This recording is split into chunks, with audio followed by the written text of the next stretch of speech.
नमः शिवाय। वैदिक सनातन में आपका स्वागत है। श्री शिव महापुराण में विद्वेश्वर संहिता के 18वें अध्याय का श्रवण करेंगे। इस अध्याय में शिव एवं गुरु शब्द की व्युत्पत्ति तथा विघ्न शांति के उपाय और शिव धर्म के निरूपण के बारे में जानेंगे। महेश्वर ने अपने ललाट के मध्य में तिलक रूप से जो त्रिपुंड धारण किया है वह ब्रह्मा, विष्णु और रुद्र का सार तत्व है। वे इन सब वस्तुओं को जगत के अभ्युदय का हेतु मानते हैं। इन भगवान शिव ने ही प्रपंच के सार सर्वस्व को अपने वश में किया है, अतः इन्हें अपने वश में करने वाला दूसरा कोई नहीं है। इसलिए वे शिव कहे गए हैं। जैसे समस्त मृगों का हिंसक सिंह कहलाता है और उसकी हिंसा करने वाला दूसरा कोई मृग नहीं है, अतः उसे सिंह कहा गया है। सार का अर्थ है नित्य मुख एवं आनंद। इकार को पुरुष और वकार को अमृत स्वरूपा शक्ति कहा गया है। इन सब का सम्मिलित रूप ही शिव कहलाता है। अतः इस रूप में भगवान शिव को अपनी आत्मा मानकर उनकी पूजा करनी चाहिए। साधक पहले अपने अंग में भस्म लगाए, फिर ललाट में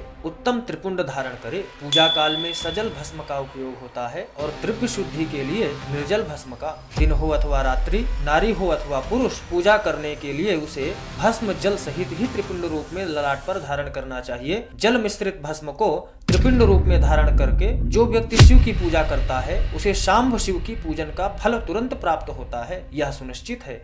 जो प्राणी शिव मंत्र के द्वारा भस्म को धारण करता है वह सभी ब्रह्मचर्य, गृहस्थ, वानप्रस्थ तथा संन्यास आश्रमों में श्रेष्ठ होता है। उसे शिव आश्रमी कहा जाता है क्योंकि वह एकमात्र शिव को ही परम श्रेष्ठ मानता है। शिव व्रत में एकमात्र शिव में ही निष्ठा रखने वाले को ना तो असौच का दोष लगता है ना तो सूतक का। ललाट के अग्रभाग में अपने हाथ से अथवा गुरु के हाथ से श्वेत भस्म या मिट्टी से तिलक लगाना चाहिए। यह शिव भक्त का लक्षण है।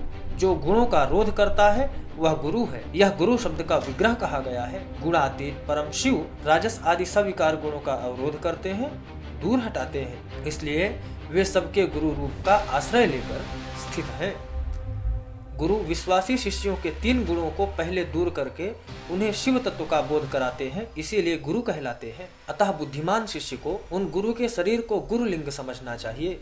गुरु जी की सेवा ही गुरुलिंग की पूजा होती है। शरीर, मन और वाणी से की गई गुरु सेवा से शास्त्र ज्ञान प्राप्त होता है। इसीलिए इस प्रकार अनुशासित रहने वाले को शिष्य कहा जाता है। उसे अपने पिता स्वरूप गुरु की सेवा करनी ही चाहिए। शरीर को उत्पन्न करने वाला पिता तो संसार प्रपंच में पुत्र को डुबोता है। ज्ञान देने वाला गुरु रूप पिता संसार सागर से पार करा देता है। इन दोनों पिताओं के अंतर को जानकर गुरु रूप पिता की अपने कमाए धन से तथा अपने शरीर से विशेष सेवा पूजा करनी चाहिए। पैर से केश पर्यंत जो गुरु के शरीर के अंग हैं, उनके भिन्न भिन्न प्रकार से यथा स्वयं अर्जित धन के द्वारा उपयोग की सामग्री प्राप्त कराकर अपने हाथों से पैर दबाकर स्नान, अभिषेक आदि कराकर तथा नैवेद्य, भोजन आदि देकर पूजा करनी चाहिए। गुरु की ही पूजा परमात्मा शिव की पूजा है। गुरु के उपयोग से बचा हुआ सारा पदार्थ आत्म शुद्धि करने वाला होता है। हे द्विजों, गुरु का शेष जल तथा अन्न आदि से बना हुआ शिवोच्छिष्ट शिव भक्तों और शिष्यों के लिए ग्राह्य तथा भोज्य है। गुरु की आज्ञा के बिना